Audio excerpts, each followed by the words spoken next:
Integration हमने अभी तक पढ़ा है इनडिफिनिट इंटीग्रेशन, जिसमें बहुत सारे मेथड पढ़े थे, जैसे method of substitution, integration by part, partial fraction method और भी कई तरह के मेथड था। इम्पोर्टेंट फार्मूला था, उसके हमने किया था, ड्राइव भी किया था और क्वेश्चन भी बहुत सारे किए थे। लेकिन इस वीडियो में हम लोग स्टार्ट करने जा रहे हैं डेफिनिट इंटीग्रेशन। देखिए, डेफिनिट इंटीग्रेशन जानने से पहले आपको ये जानकारी होनी चाहिए कि आपको बताया गया था कि जो इंटीग्रेशन जो होता है ना, देखिए आपको बता रहे हैं अभी भी, जो इंटीग्रल्स होता है वो दो तरह से होता है। दो तरह का होता है। पहला क्या होता है जी? जो पहला है आपका इनडेफिनिट होता है, इनडेफिनिट इंटीग्रल, और सेकेंड होता है आपका डिफिनिट इंटीग्रल, ये होता है बच्चों। तो इनडिफिनिट तो हमने पढ़ रखा है। इसमें किस तरह के फंक्शन होता था? इसमें फंक्शन आपका होता था अगर ये स्मॉल x dx है तो इसका जो इंटीग्रेशन हो गया था तो ये कैपिटल fx हो जाएगा अब प्लस c। इसमें हम लोग कांस्टेंट लगाते थे, ये बात आपको मालूम होनी चाहिए, होगा भी, क्योंकि हम लोग इंडिफिनिट हम लोग ख़त्म कर चुके हैं। तो fx dx ये क्या होता है? fx प्लस ये होता है। अब ये क्या करते हैं, इसको अब सॉल्व करने का कई तरह के मेथड था, है कि नहीं? तो उसी को आपको हम बताएं भी अभी कि कई सारे हमने मेथड किया था कि fx dx को इंटीग्रेट हम लोग कैसे करेंगे, और डिपेंड करता है कि वो फंक्शन क्या है, फार्मूला किस तरह उसमें अप्लाई करना है, ये आपको सब जानकारी वहाँ पे है। तो चलिए, इनडिफिनिट इंटीग्रेशन में अगर दूसरी बात कहें तो इसमें लिमिट नहीं होता है, मतलब यहाँ लोअर लिमिट अपर लिमिट की बात नहीं आती है, इसलिए यहाँ पे कांस्टेंट लगा दिया जाता है। और कांस्टेंट क्यों लगाते हैं ये बात हमने इनडिफिनिट इंटीग्रेशन के स्टार्टिंग में आपको बताया गया था, उसका हमने प्रूफ भी किया था कि ये कांस्टेंट क्यों हम लोग लगाते हैं। तो यहाँ पे बात नहीं करेंगे। तो चलिए आप देखते हैं डेफिनिट इंटीग्रल्स। डेफिनिट इंटीग्रल्स में बच्चों क्या करना है आपको, देखो ये आपका इंटीग्रेशन तो वही रहेगा, ये a से b fx dx, small fx dx क्या हो जाएगा, ये कैपिटल fx हो जाएगा, और इसमें कांस्टेंट नहीं होता है। क्योंकि देखो डेफिनिट इंटीग्रल्स को हिंदी में कहते हैं निश्चित समाकलन, ठीक है ना। अब आपको ये समझ में आनी चाहिए कि ये डेफिनिट इंटीग्रल्स का मतलब होता क्या है, तो उसका मीनिंग समझते हैं हम लोग। इसमें जो फंक्शन होगा वो बाउंडेड फंक्शन होगा, यानी आपको ये समझ में आनी चाहिए जो फंक्शन है वो इंटीग्रेट कहाँ से कहाँ के बीच में करना है, a से लेकर के b के बीच में करना है। और यही बात यहाँ पे नहीं था, ये क्या था, अनिश्चित था, जहाँ पे मन करे वहाँ तक कर दो, इसलिए वहाँ पे कांस्टेंट दिया जाता था। लेकिन यहाँ पे आपको फिक्स है कि a से लेकर के x का वैल्यू, a से लेकर के x इक्वल टू b तक के वैल्यू में ही आपको fx को इंटीग्रेट करना है। अब इसका मीनिंग समझते हैं, ठीक है ना। मीनिंग समझ लेते हैं कि मीनिंग ऑफ डेफिनिट इंटीग्रेशन का मतलब क्या हुआ। मीनिंग ऑफ ये डेफिनिट इंटीग्रल, देखिएगा ध्यान से बच्चों, फिर हम लोग बारी बारी से जो मेथड होगा इसका हम लोग समझेंगे। मीनिंग ऑफ डेफिनिट इंटीग्रेशन का मतलब होता है कि अगर देखिए, अगर हम आपको समझाने का प्रयास करें, कोई ऐसे फंक्शन है, मान लो ये एक फंक्शन है, ठीक है ना बच्चों, क्या है, एक फंक्शन है, और यहाँ से इसको हम लोग x इक्वल टू a से लेकर के x इक्वल टू b तक इसका हम इंटीग्रेशन करना चाहते हैं। ध्यान दीजिएगा, ये क्या है, कोई भी फंक्शन है, ये आपका कोई भी फंक्शन है y इक्वल टू fx, ये आपका फंक्शन है, ये आपका x है, ये x डैश है, ये y है, ये नीचे y डैश है, जगह की थोड़ा कमी है, ध्यान देना, आप लोग समझ जाना क्या हम समझाना चाहते हैं, ये आपको समझ में आनी चाहिए। तो देखिए, हम आपको बता रहे हैं कि आपका ये fx हो गया, और ये x इक्वल टू a हो गया, ये line x equal to b हो गया, और ये x एक्सिस हो गया। तो fx का इंटीग्रेशन का मतलब हुआ कि ये जो आपका एरिया है ना, x equal to a, x axis x equal to b, और ये जो फंक्शन है इसके बीच में का एरिया कितना है, यानी अगर इनडिफिनिट इंटीग्रेशन की बात किया जाए ए से लेकर के बी तक का, इसका मतलब क्या हुआ कि आपको एरिया निकालना है उस फंक्शन का जो किसके बीच में है, वो फंक्शन ए से लेकर के बी के बीच में आपका उसका इंटीग्रेशन कर देना है। मतलब अब आपको समझ में आ गया होगा कि इंटीग्रेशन इक्वल टू जैसे ए के power b f x d x है ना, देखिएगा ध्यान से, इसका मतलब ये हुआ कि area between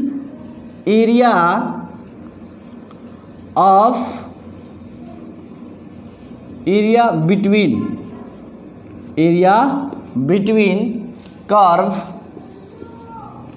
y equal to f x comma x axis comma x equal to a and x equal to b. देखना ध्यान से, आपको हम समझा रहे हैं कि डिफिनिट इंटीग्रेशन का ए से b f x d x का मतलब क्या हुआ कि ये एफ एक्स और एक्स एक्सिस और x इक्वल टू ए और x इक्वल टू बी के बीच का ये एरिया हो गया।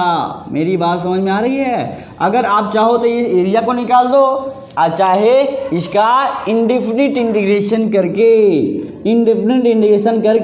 जो अभी मेथड बताए जाएंगे उस तरीक़ा से हम लोग डेफिनिट इंटीग्रेशन को सॉल्व करेंगे। तो मेरी बात समझ में आई होगी कि इंटीग्रल्स दो तरह के होते हैं, इनडिफिनिट इंटीग्रल्स और ये डिफिनिट इंटीग्रल्स। ये बात आपको जब इंटीग्रेशन स्टार्ट हुआ था तभी बताया गया था, लेकिन वहाँ पे बताया गया था कि इंडिफिनिट को सॉल्व कैसे करते हैं, और डिफिनिट को बोला गया था कि बाद में आपको इसको बताया जाएगा। तो देखिए आपको समझ में आया होगा कि डिफिनिट का मतलब क्या होता है, एरिया अंडर द कर्व, जहाँ लिमिट क्या है, ये x इक्वल टू ए और x इक्वल टू बी और ये x एक्सिस के ऊपरी भाग, यानी जो एरिया बन रहा है ना, इसी का एरिया निकाल दो, चाहे जिस मेथड से आप लगाओ वो एरिया किसके बराबर होगा, a से b F x d x के इंटीग्रेशन के बराबर होगा। ठीक है ना? तो ये बात आपको समझ में आ गई होगी। तो इसका मतलब समझ में आया कि एरिया होता है डिफरेंट इंटीग्रेशन का मतलब। अब देखो इसको सॉल्व करने का दो तरीका है, ठीक है ना। सॉल्व इसको हम लोग करेंगे दो तरीक़ा से, देखिएगा ध्यान से।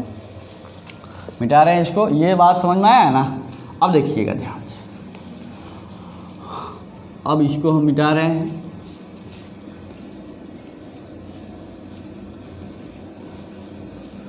एरिया ऑफ फंक्शन और x इक्वल टू ए और x इक्वल टू बी और ये x एक्सिस के बीच के एरिया को क्या कहते हैं, आपका इनडिफिनिट इंटीग्रेशन a से लेकर के b तक। तो देखिए ध्यान से, अब जो डिफिनिट इंटीग्रेशन है, देखिएगा ध्यान से, ये डिफिनिट इंटीग्रल्स की बात किया जाए तो जैसे मान लो इसके कितने मेथड्स है जी, जैसे अगर i इक्वल टू ये एफ एक्स और dx की बात किया जाए, यहाँ लिमिट लगा देते हैं a से लेकर के b तक, ठीक है ना। तो देखिए इसका दो प्रोसेस है, दो मेथड से इसी को सॉल्व करते हैं। पहला मेथड है, देखना ध्यान से, method to solving definite integration, ये आपका टॉपिक हो जाएगा। Method to solving definite integral definite integrals.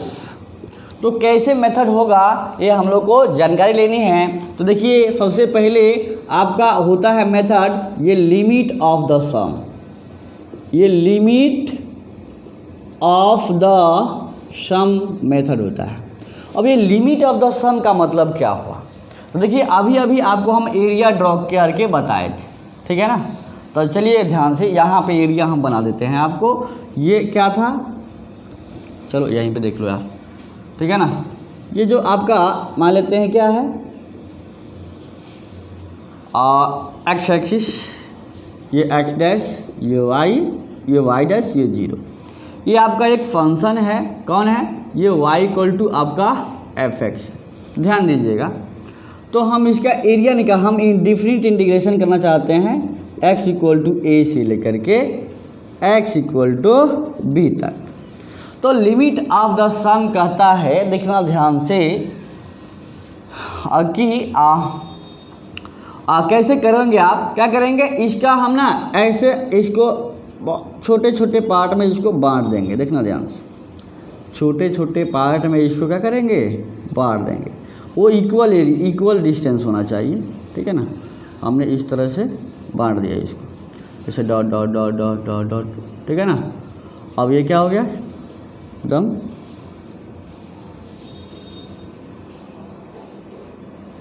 थोड़ा सा ये दूसरी तरह से हम बना दिए, लेकिन आपको समझना है यहाँ से जो इसकी हाइट है वो क्या है, h है। क्या है, h है। ध्यान दीजिएगा, इसका जो गैप है ना वो कितना की बढ़ रहा है भाई, h की है। तो देखिएगा ध्यान से, आपको क्या समझना है, अगर इसका एरिया निकालना है, अभी तो हमने समझाया है कि डिफरेंट इंटीग्रेशन का मतलब क्या होता है, area under the curve with in between x axis, x equal to a, x equal to b, और एक फंक्शन, मतलब इसको एरिया किसी तरह से आप निकाल दो। तो एक बात बताओ आप,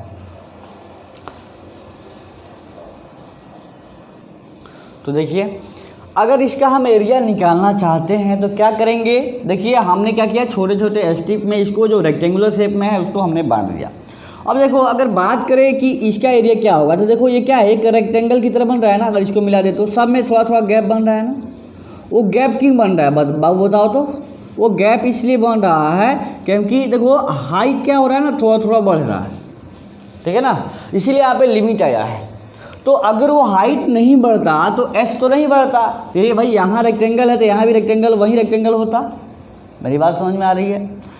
तो अगर जो हाइट अगर बढ़ रहा है तो हम आपको समझाने के लिए इस तरह से ड्रॉ किए हैं। तो हाइट बढ़ रहा है तो लिमिट हम क्या कर देंगे, जो हाइट बढ़ रहा है ना उसको h टेंस टू 0 कर देंगे।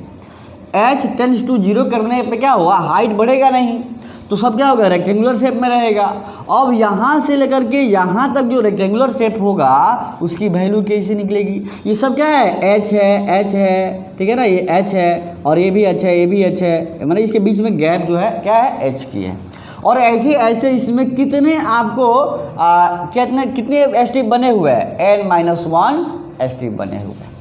तो देखो यहाँ से आपको सबसे पहले जानकारी रहनी चाहिए कि अगर एक की एरिया निकालना है ना, इसकी एरिया अगर निकालने की बात करें तो क्या होगा, ये देखना ध्यान से, इसकी हाइट कितनी है जी, ये y की वैल्यू होगा ना, y इक्वल टू क्या होता है, fx। देखो ये आपका y इक्वल टू क्या है, fx है, और ये वाला डिस्टेंस y है ना जी, और ये वाला x है। तो x तो h है, x तो यहाँ पे क्या है, x इक्वल टू a, इसकी लेंथ है, ब्रेथ कितनी हो जाएगी h, और ये लंबाई कितनी हो गई, लंबाई है आपका कितना हो गया, लंबाई हो गया आपका fa। तो यानी अगर इसमें x इक्वल टू देखो h करेंगे तो इसकी जो हाइट हो जाएगी क्या होगा आपका, fa हो जाएगा, ठीक है ना। तो इंटीग्रेशन ऑफ a से लेकर के b fx dx की बात की जाए तो लिमिट ऑफ द सम कहता है कि इसका एरिया निकाल दो। क्या करेंगे, ये यहाँ पे ना क्या करेंगे, देखो fa इंटू h, देखो लंबाई इंटू चौड़ाई, देखना ध्यान से, fa इंटू h, मैंने इसका लंबाई fa है और into breadth fa into h। अगला क्या हो जाएगा भाई, इसमें h बढ़ जाएगा ना, a प्लस h हो जाएगा, ठीक है ना। ये क्या है जी, a है, a प्लस h हो जाएगा। तो अगला क्या हो जाएगा आपका, f a plus h into h हो गया, ठीक है, ध्यान दीजिएगा। और आगे देखते हैं कैसे लिखेंगे, थोड़ा सा आपको ध्यान देना है यहाँ पे। तो देखिएगा, ये अगर एरिया निकालने की बात करें तो छोटे छोटे स्ट्रिप जो है, कितने हैं स्ट्रिप, n-1 स्ट्रिप है ना। तो यहाँ से आपको एक जानकारी लेनी चाहिए। देखो fa इंटू h, मतलब इसका एरिया, फिर fa प्लस h, इसका हाइट हो जाएगा ना, इसका देखो ये क्या है, a है, यहाँ से यहाँ के लिए क्या है, a है। तो आपका fa इसकी हाइट है, तो h इसका क्या है, गैप है, तो ये ब्रेथ हो जाएगा, ये आपका क्या हो जाएगा, आपका हाइट हो जाएगा। तो हम जानते हैं एक रेक्टेंगल की जो एरिया होती है क्या होती है, ये लेंथ इंटू ब्रेथ होती है, l इंटू बी होती है। तो वहीं तो लगाए हम, ये लेंथ इंटू ब्रेथ। तो देखो अब उसी तरह इसका अगर निकालते जाएं उसी तरह fa प्लस ये 2h, ठीक है ना, fa plus 2h into h plus dot dot dot क्या होगा, ये f a प्लस ये n माइनस वन आई इंटू एच हो जाएगा। देखना ध्यान से, हमने क्या किया कि सभी एच टिप का एरिया निकाला, और यहाँ पे आपको ये ध्यान देना है कि यहाँ पे जो देखो थोड़ा थोड़ा एरिया छूट रहा है ना ये वाला, तो ये क्या है, किसके गैप से हो रहा है, एच की गैप से हो रही है। तब एच बढ़ रहा है हर देगा, तो हम क्या करते हैं ना, यहाँ पे लिमिट लगा देते हैं।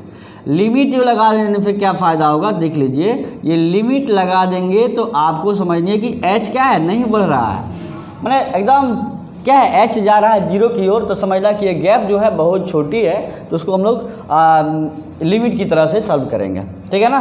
गैप बहुत छोटी है, इतना गैप कम है कि आपको हम माउस को ऐसे फील नहीं कर सकते कितना गैप छोटा होगा, इसलिए 10 लगा दिए। तो अब यानी एच टिप तो ये बढ़ेगा नहीं, माने जो सभी तो रेक्टेंगल की तरह दिखेगा, तो यानी सभी रेक्टेंगल का एरिया निकाल करके हमने क्या किया, जोड़ दिया, ऐड कर दिया। तो अब देखो एरिया तो निकल गया, तो इसका जो आपका एरिया है तो क्या होगा, अब आपको ध्यान देना है कि जो आई होगा इंटीग्रेशन, ये लिमिट h टेंड्स टू 0 और ये h इंटू, देखना ध्यान से, ये h कॉमन है ना सब में, h को कॉमन कर लो तो क्या हो जाएगा, ये आपका fa प्लस h और fa प्लस ये 2h plus dot dot dot F A plus n minus 1, ठीक है ना, n माइनस 1 इंटू एच, ठीक है। और एक ये तो n माइनस 1 इंटू एच तो होगा ही होगा, ये वाला तो h बाहर है, ठीक है ना। चलिए, तो इसका हमने एरिया आपने समझा। अब h की वैल्यू कैसे निकलेगी, देखो ये तो h आया, इस तरह से एरिया आपको याद रखनी है कि limit h tends to 0 h into fa plus h, fa plus 2h, fa plus 3h dot dot करके fa plus n minus 1 into h होगी, ठीक है ना। तो यहाँ से आपको जो ध्यान रखनी है, h की जो लंबाई है, h कैसे निकलेगा, जो इसकी एक की लंबाई, तो क्या करना है, h कैसे निकलता है, आपको b minus upper limit minus lower limit by n कर देना है। कितने यहाँ पे एच टी देखो तो n है, क्या है जी, कितने लाइन खींचे हुए हैं, एक x1 x2 x3, ऐसे तो n खींचा गया, कितने खींचा गया, n। तो यहाँ से h की जगह पे ना ये वैल्यू जब डालेंगे तो i इक्वल टू इंटीग्रेशन हो जाएगा, ये limit of the sum h tends to 0, ये b minus a by n, और ये अंदर में होगा fa plus h dot dot dot f a plus n minus 1 into h, ये हो जाएगा, ठीक है ना। यानी फाइनली आपको याद करना है, b माइनस ए बाहर हो जाएगा, b माइनस ए निकालना है, और क्या करना है, इंटीग्रेशन ऑफ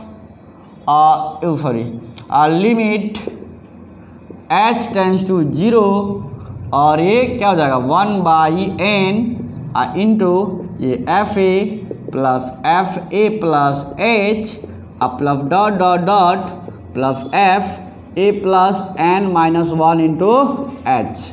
ये आपका आई याद रखना है लिमिट ऑफ द सम का। तो देखो कुछ नहीं करना है, ये फार्मूला आपको याद रखना है, ये कहानी कैसे हुआ इसे आपको मतलब नहीं रखनी है, तो आपका फीलिंग है कि ये क्या होता है एक्चुअली लिमिट ऑफ द सम। तो लिमिट ऑफ द सम का जो आपका प्रोसेस है, अगला जो वीडियो होगा, अभी तो हम मेथड बता रहे हैं, अगला जो वीडियो होगा उसमें क्वेश्चन होगा, आपको फिर बताया जाएगा कि लिमिट ऑफ द सम क्या होता है और इस पे क्वेश्चन हम लोग कैसे करते हैं, तो उसमें एग्जाम्पल्स भी होगा।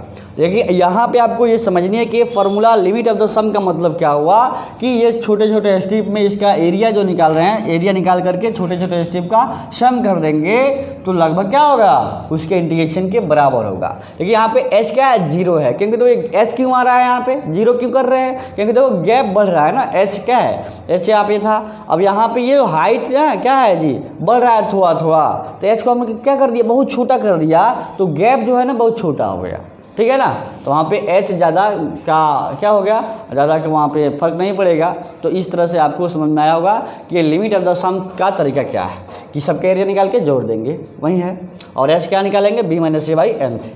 इसमें ज़रूरी क्या है, आपको a b पता रहेगा तो b माइनस ए फट से निकाल देंगे, भाई 1 बाई n रहने देंगे, और ये fa प्लस h ये ज़रूरी है आपको करना, ठीक है ना। तो लिमिट ऑफ द सम पे बहुत सारे बात करते हैं, उसमें कुछ आपको प्रिंसिपल ऑफ मैथमेटिकल इंडक्शन की बात भी कहेंगे, जिसे एक 1 + 2 + 3 + 4 + dot dot dot plus n क्या होता है, n × n + 1/2 होता है। तो उसकी भी बात करेंगे जब limit of the sum special अलग पढ़ेंगे तब। अगला जो वीडियो होगा लिमिट ऑफ द सम का ही होगा, ठीक है ना। तो चलिए अब जो सेकेंड मेथड है इसका उसको देख लेते हैं। इसको मिटा देना बच्चों, मिटा देता हूँ।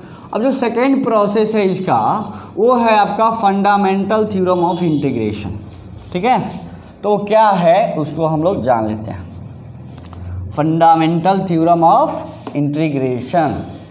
तो देखिए सेकेंड जो प्रोसेस है आपका वो है फंडामेंटल